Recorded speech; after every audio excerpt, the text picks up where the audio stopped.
Je tourne vers Shanhui. Quelle est la position de la Chine maintenant face à tout ça? La position de la Chine au début, juste après l'annonce tarifaire de Trump, eh bien, c'était le total mécontentement et puis cette incompréhension du côté de la Chine, parce que non seulement c'était cette politique unilatérale, et aussi c'est une politique qui a violé les règles de l'OMC.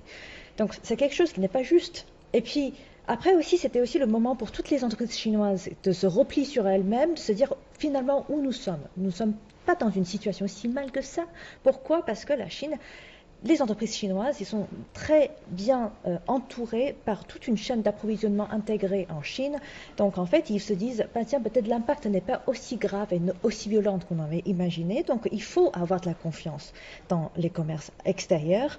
Et après, justement, là vous avez vu, après cette négociation, cette discussion entre la Chine et les États-Unis le 14 mai, eh bien, ce qui s'est passé, c'est que tout de suite, il y a une reprise. Une reprise, là, j'ai fait quelques recherches sur le nombre de conteneurs qui ont été réservés. Ben, en fait, ça a augmenté de 300%. Juste après cette annonce de ce délai de 90 jours.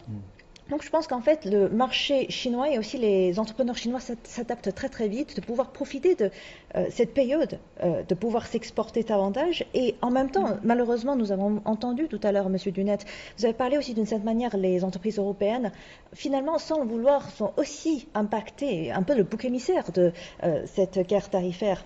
Et donc maintenant, ce qui est peut-être aussi une opportunité à trouver dans tous ces problèmes, c'est que maintenant c'est un très bon moment pour toutes les entreprises chinoises, aussi les entreprises implantées en Chine, les entreprises européennes, de se dire, tiens, nous allons pouvoir encore monter en gamme, encore améliorer nos compétitivités, et puis aussi de diversifier nos pays destinataires, les pays exportateurs, pour pouvoir profiter pleinement de la croissance mondiale, mais pas uniquement dépendre de la réaction des États-Unis. C'est ça, il faut créer quelques certitudes dans tout ce qui est imprévisible.